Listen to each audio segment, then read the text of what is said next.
The quiet hum of early morning light barely broke through the curtains of the small Kentucky home where the Slaton family had gathered once again. The air was thick with worry, and every creak of the floor seemed to echo the uncertainty that had been haunting Tammy's thoughts for weeks. She had become a symbol of transformation for millions of fans around the world, but behind the smile she wore on social media, there was a storm quietly building inside her. The constant attention, the endless speculation, the weight of her past, and the pressure to stay strong for everyone. Sometimes it all felt unbearable. Her family could sense that something wasn't right. Amy, always the first to notice when her sister was retreating into silence, tried to lighten the mood with her usual humor, but even she could see that Tammy's eyes were distant. It wasn't the fiery defiance that had once defined her. This was different. There was a heaviness in her voice, a tremor that betrayed the pain she tried so hard to hide. The camera crew had arrived that morning, ready to film what was supposed to be a day of celebration, a milestone checkup after months of consistent progress. Tammy had worked harder than anyone could have imagined. She had survived near-death experiences,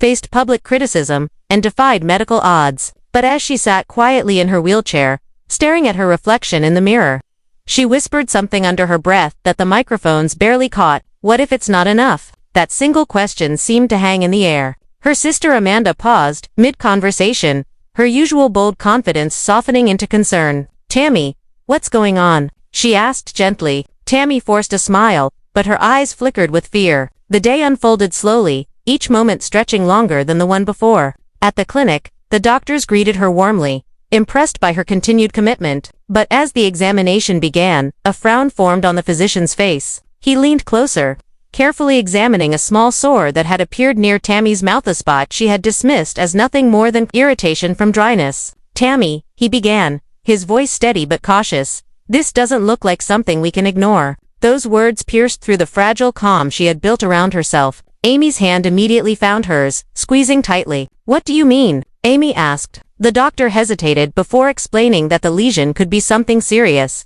something that might carry risks they didn't want to imagine. The word cancer was never said outright, but it hung unspoken in the room like a shadow none of them could escape. Tammy froze. For a moment, the world seemed to tilt, the walls closing in around her. All the battles she had fought, the ventilators, the surgeries, the countless nights she wondered if she'd wake up, came rushing back in an instant. Was she really facing another fight for her life? The car ride home was silent. Even Amy, usually a chatterbox, said nothing. The hum of the engine was the only sound between them, broken only when Tammy whispered, "I can't go through this again." Amy turned toward her, tears forming in her eyes. "You're not alone, sis. We got you, no matter what it is." But Tammy wasn't convinced. In her mind, she replayed every poor choice she'd ever made, every warning she'd ignored, every time she'd let fear or anger guide her instead of hope. It wasn't just about the sore anymore, it was everything. The health scares, the public judgment, the constant fear that her past would catch up with her.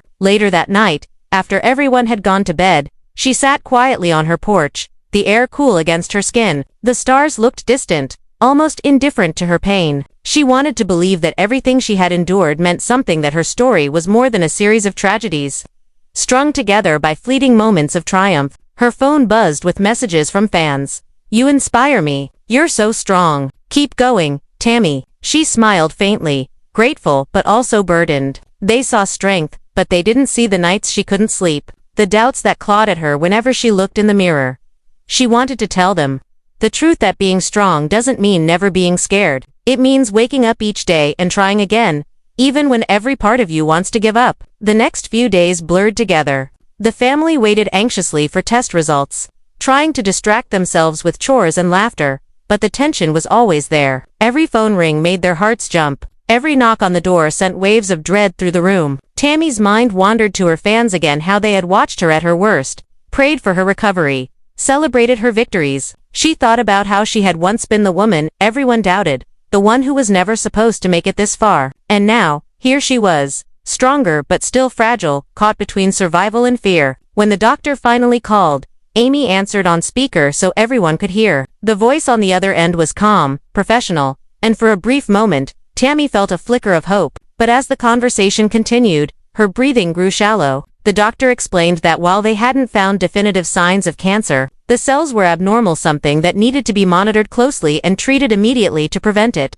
from developing into something far worse. Amy cried softly, relief mixing with fear. Tammy sat motionless, her thoughts spinning. She should have been grateful it wasn't a death sentence, but instead she felt exhausted, like she was standing on the edge of another mountain she didn't have the strength to climb. That night, she recorded a video message for her fans, her voice trembling but honest. "Y'all, I know people think I'm strong, but I'm scared. I ain't gonna lie about that. The doctor found something, and they don't know yet what it's gonna mean, but I'm gonna fight. I always do." She paused, wiping a tear. If you're watching this and you're going through something, just know you ain't alone, even when it feels like it. The comments flooded in within minutes, thousands of fans sending prayers, love, and encouragement. For the first time in days, Tammy smiled not because the fear was gone, but because she remembered why she fought in the first place. Her story wasn't just hers anymore. It belonged to everyone who saw a part of themselves in her struggle. And as dawn began to rise once again over Dixon, Kentucky, Tammy took a deep breath and whispered, "I'm not done yet." The following morning, Tammy woke up earlier than usual. The air was still heavy with the weight of uncertainty, but there was also something else, an unspoken determination in the way she moved.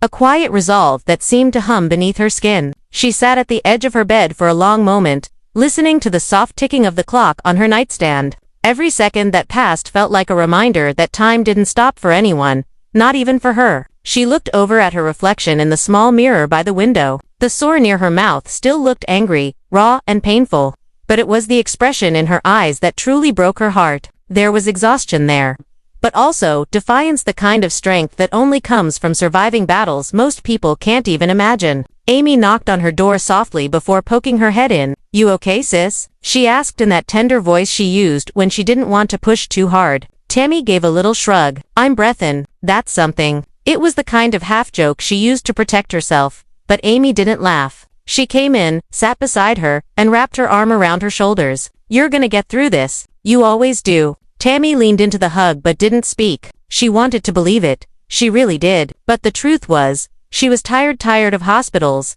tired of pain, tired of being strong all the time. Her mind wandered to all the times people had called her an inspiration, and while she appreciated it, she sometimes wondered if people understood how much it hurt to be that person, to have to always rise up, even when you just wanted to fall apart.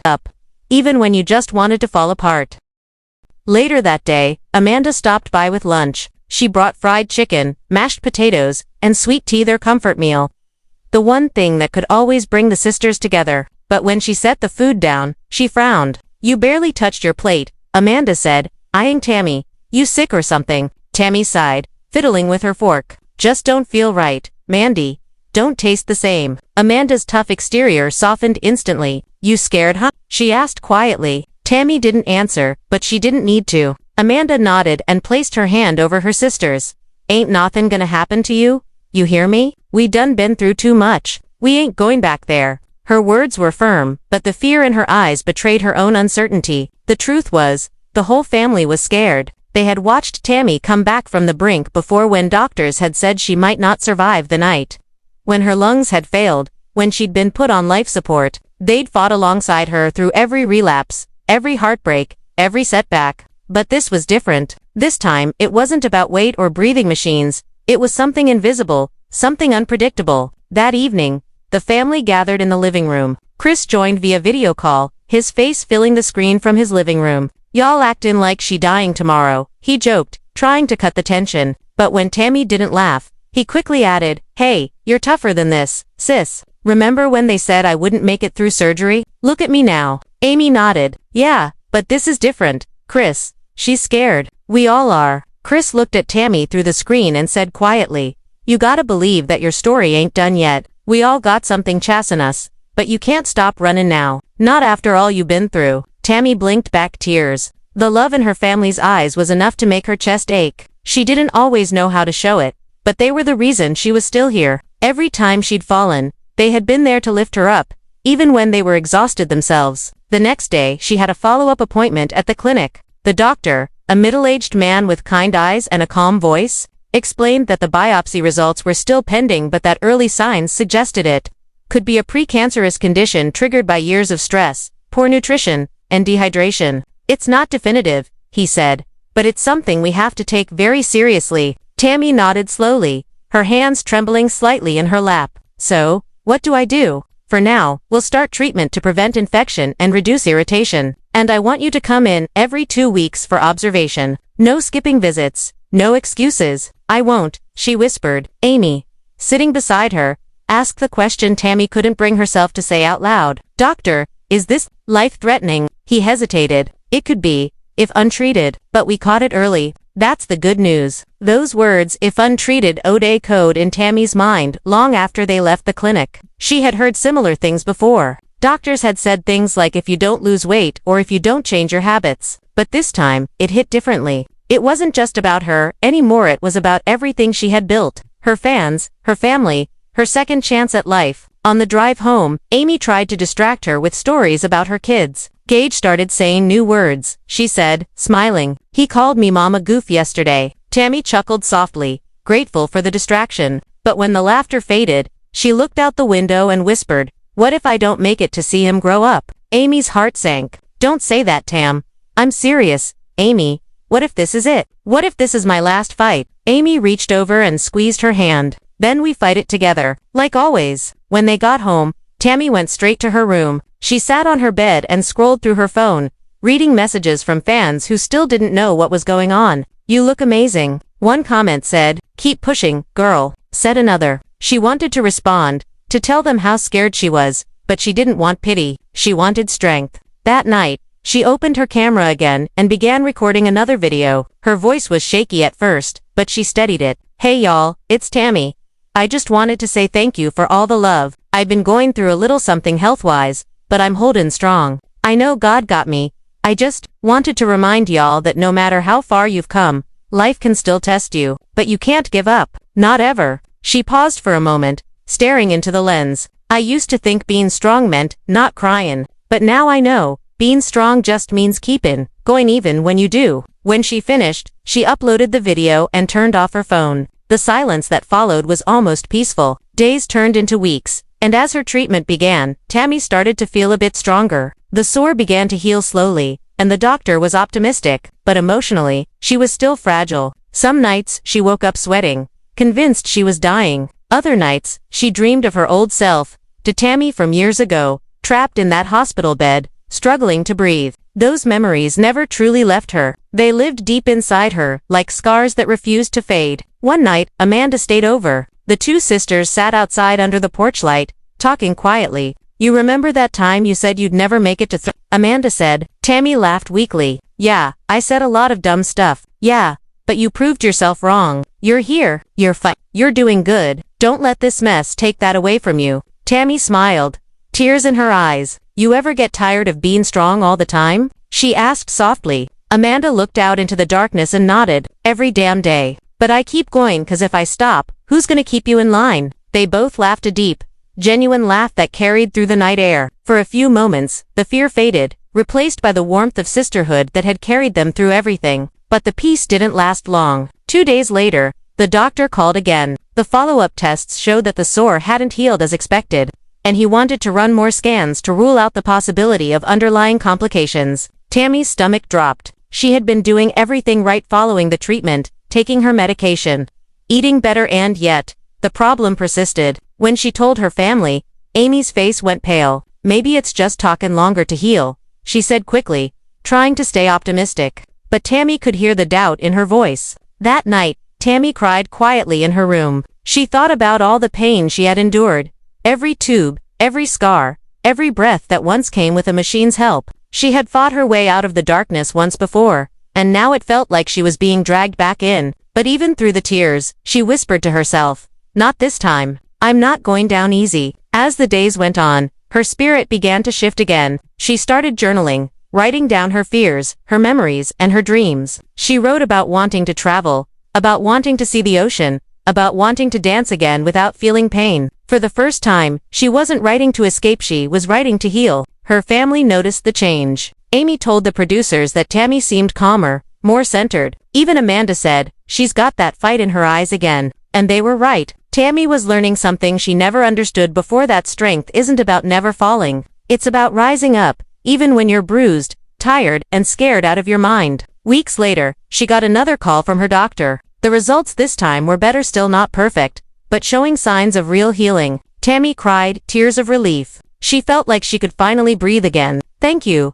God," she whispered. When Amy found out, she ran into her sister's room and hugged her tight. "See, I told you. You ain't going nowhere." Her tight. "See, I told you. You ain't going nowhere." Tammy laughed through her tears. "Guess you were right." That night, as the sun dipped behind the hills, Tammy sat outside again, watching the last light fade. The world looked softer somehow, more peaceful. She thought about everything she had endured, every pain, every fear, and realized that even though her journey wasn't over, she wasn't the same person anymore. She was stronger, she was wiser, and most of all, she was alive. For the first time in a long time, she felt gratitude not just for surviving, but for every moment that had led her here. The scars, the struggles, the heartbreaks, they were all part of her story. And even if the road ahead was uncertain, she was ready to keep walking it. She whispered into the twilight, "I'm still here, and I ain't done yet." The morning sun crept through the blinds, spilling soft golden light across the room. Tammy stirred slowly, the familiar ache in her bones, reminding her she was still fighting, still here. For a moment, she just lay there, listening to the rhythm of the world outside, the distant bark of a dog, the hum of a truck passing on the road, the faint laughter of neighborhood kids walking to school. Life went on, even when you felt like you were standing still. Amy came in quietly, carrying a mug of coffee in one hand and her phone in the other. "You're trending again," she said with a teasing smile. "Somebody posted your video about not giving up. It's got over 1 million views." Tammy blinked in surprise. "1 million?" she said softly, almost to herself. Amy nodded. "People love you, Tam. They really do. You give them hope." Tammy took the coffee, her hands trembling just a little. "Hope," she murmured. "That's a big word." Amy sat on the edge of the bed. "Yeah, well, you earned it. You've been through hell and still found a way to smile. That's what people see." Tammy looked down at her hands, the hands that had once struggled to even lift a fork,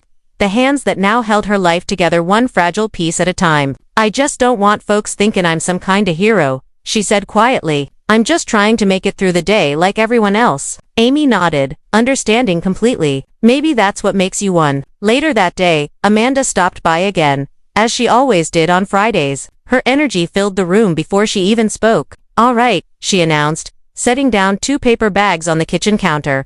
"I got salads. I got smoothies, and yes, I got your sugar-free pudding. Don't say I never loved you." Tammy rolled her eyes playfully. "You just like bossing me around." Amanda grinned. "Damn right I do. Somebody's gotta keep you in check." They laughed, and for a moment, the heaviness lifted. It always amazed Tammy how Amanda could bring light into even the darkest rooms. Beneath the sarcasm and sass, there was so much love, a kind of sisterly devotion that words never quite captured. They ate together, chatting about everything and nothing. Amanda told her about the kids at church who were fundraising for local shelters, and Tammy shared that she'd started writing again, little journal entries, poems, even letters she never planned to send. "It helps," Tammy admitted, "like letting the hurt out a little at a time." Amanda nodded thoughtfully. "That's good. You gotta let it out. If you keep it in too long, it eats you alive." After lunch, Amanda leaned back in her chair. "You know," she said, "I've been thinking, when you get better, we should take a trip, just us girls.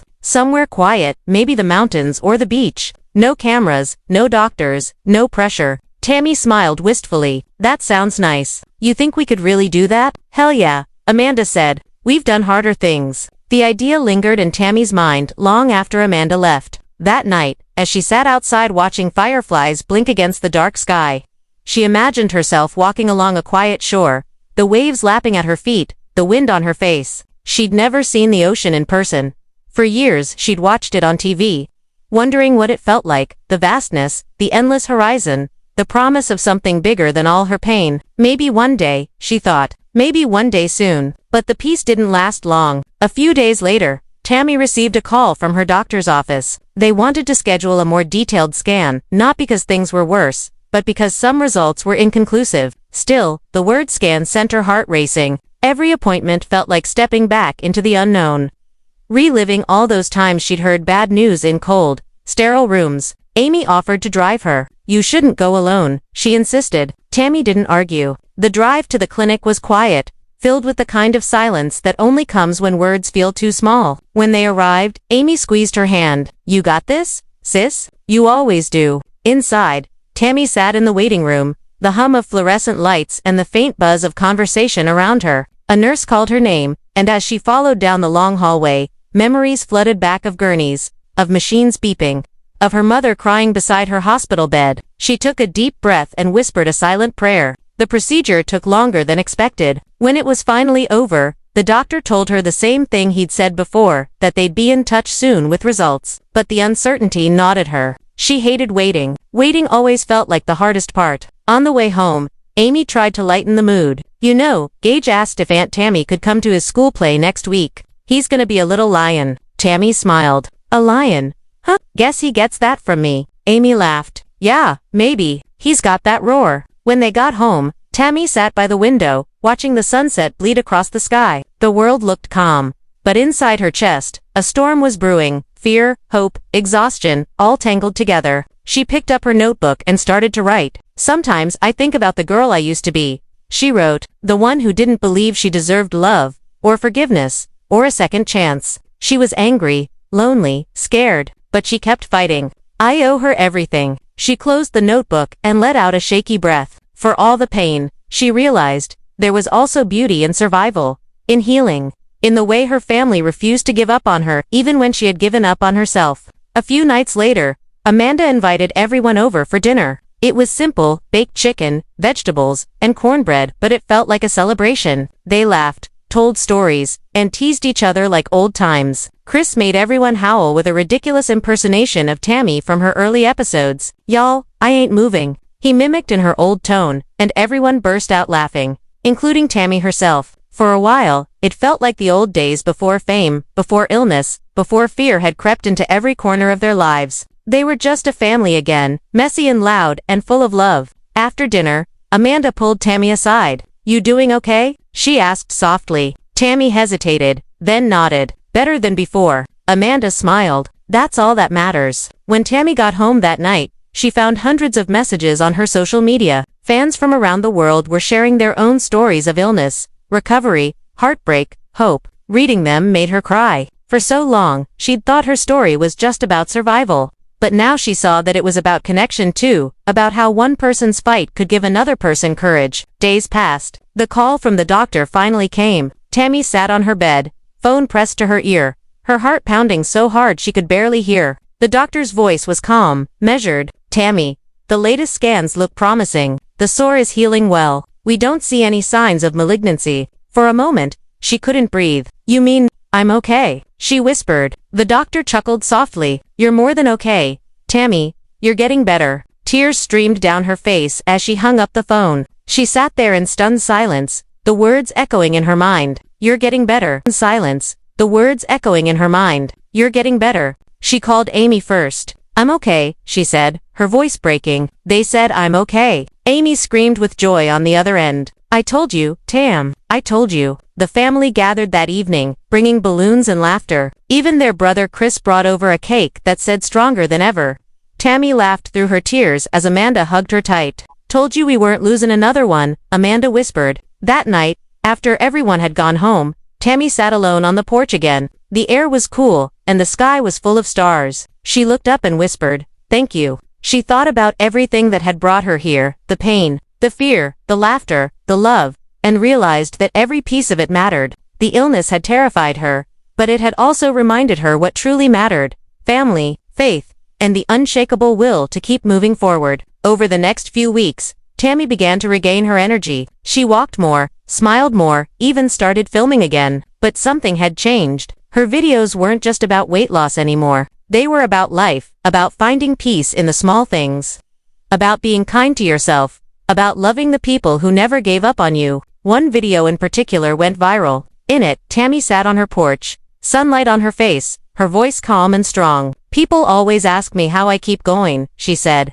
Truth is, I don't always feel like I can. Some days, I want to quit. But then I think about how far I've come. I think about all the people who believed in me when I didn't believe in myself. And I realize, I owe it to them and to me, to keep fightin'. The comments poured in by the thousands. You're my hero. You made me cry. Thank you for being real. Tammy read them all. Tears in her eyes. She finally understood that her story wasn't just about survival, it was about transformation, inside and out. One evening, she and Amanda sat watching old family videos. There was laughter, chaos, and love in every frame. When a clip of their late grandmother appeared, both women fell silent. "She'd be proud of you, Tam," Amanda whispered. Tammy smiled through tears. "I hope so." Later that night, Tammy picked up her notebook again and began to write. Some